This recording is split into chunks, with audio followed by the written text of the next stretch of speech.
The remnants of the age of intellect in the age of decadence. So, what I want to express in this short, audio recording is that how especially in the age of decadence, the remnants and sort of the bits of knowledge that was acquired in the age of intellect, which was sort of almost baking in the downfall of a bigger empire, right? Is kind of what the movie Idiocracy tells us, right? So, without going too much into the movie, intelligence and reason is reinterpreted, where the roots or the source of set institutions or even ways of thinking or ways of looking at things is now have been detached from their original purpose and now are just serving, basically self-serving, especially the political elite. So to give you an example is that after the age of, so before we continue, what I'm talking about is Sir John Glubb, who was a British author and lecturer, and who said that empires usually last around 250 years. And of course, he draws many parallels for many empires, but we're talking about the Western Empire, right? And the ages are, the first one is the age of outburst or pioneers, the age of conquest. The second one is the age of commerce. The third one is the age of affluence.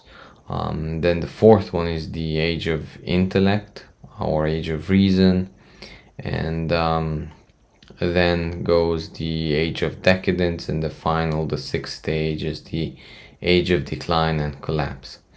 Now, what I wanted to talk about is that the age of intellect puts together many complex systems.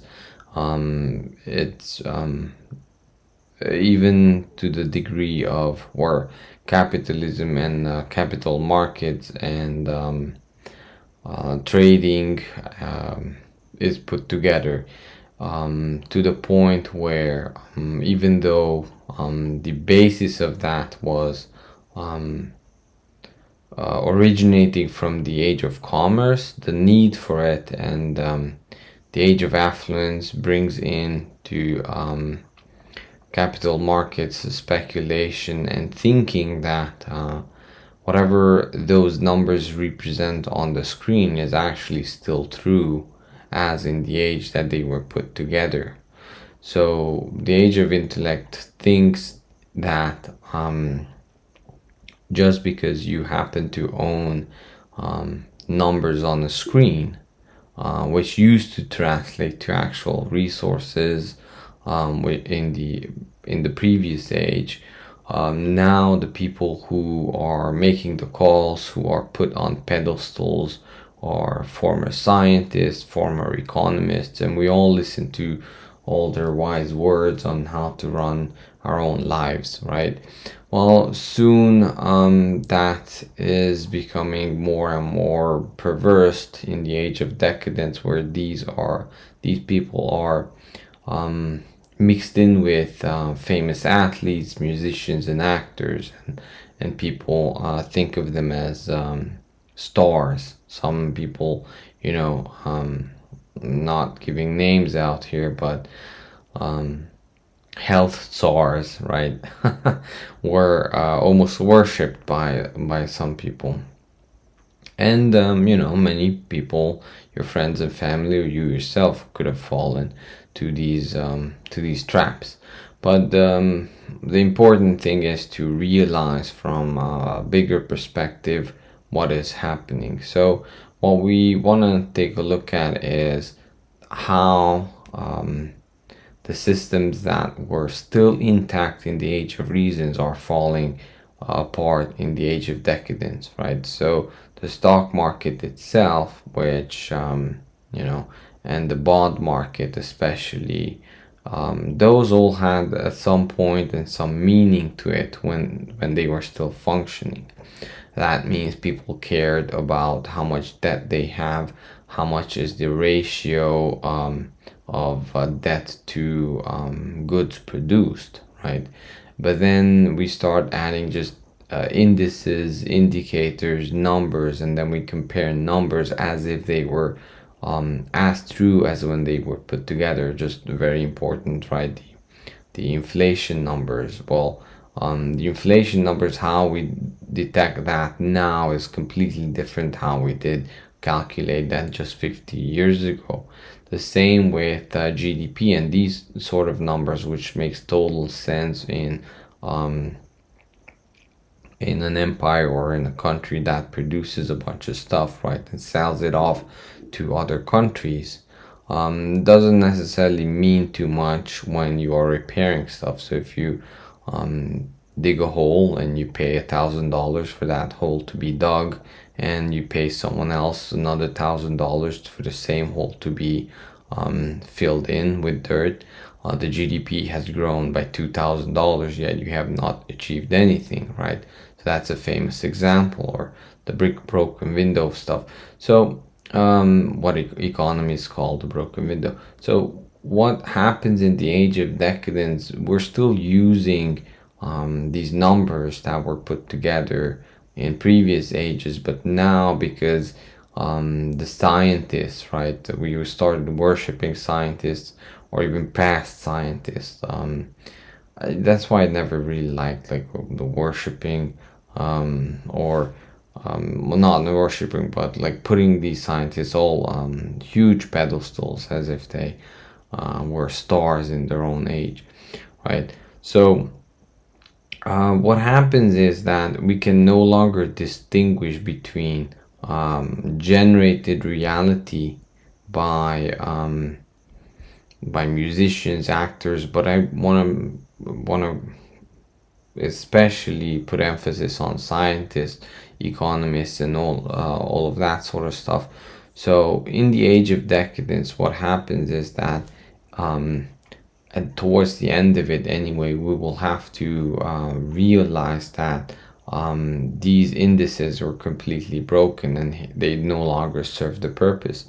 And one way that you get to realize that is when you realize when there's a conflict, right? Let's say an energy crisis or a war or something of that sort that actually needs the resources to produce, or the economy is in peril, right?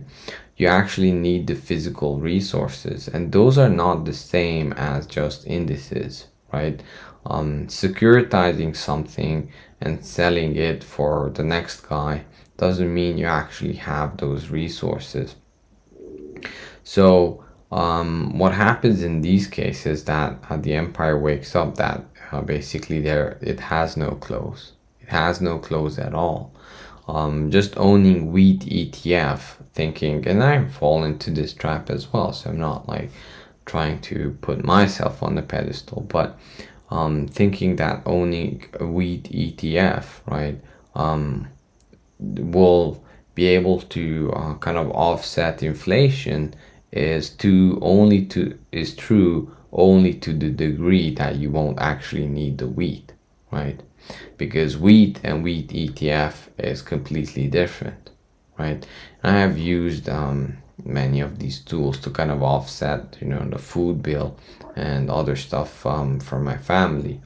However, we all have to come to realization that there will come a point in the age of decline and collapse where all promises will be broken.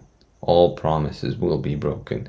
And during this age, a mass movement out of currency, out of indices, out of anything that's intangible will be will be absolute, and the movement will be into precious metals, it will be into tangible assets, but also a fading empire will try to grasp at whatever it can. So people who are trying to plan or prepare for these stages have to know that it's the tail of the dragon after the dragon has been slayed is what gets most of the people. That last whip, that the last power grab, that is where all the atrocities and all the unnecessary idiotic stuff happens, right? And in cases where, like in the collapse of the Soviet Union, that was actually kind of gracefully degraded, and kind of gracefully stopped. And I think that was the almost the ultimate knowledge or intellect of the ex-Soviet leaders, that they saw that this would be coming, and instead of running the motor until everything blows up, they had the courage to stop it. So I'm probably saving a lot of lives with that. However, I'm not sure if the current suicidal people who think of themselves elites have that knowledge. So just an introspection into what's happening on the global scale, that countries are now realizing that owning stocks is not the same as owning actual heating oil. So thank you very much for listening, and tune in next time. This was Arpad from the YouTube channel Starpath Academy.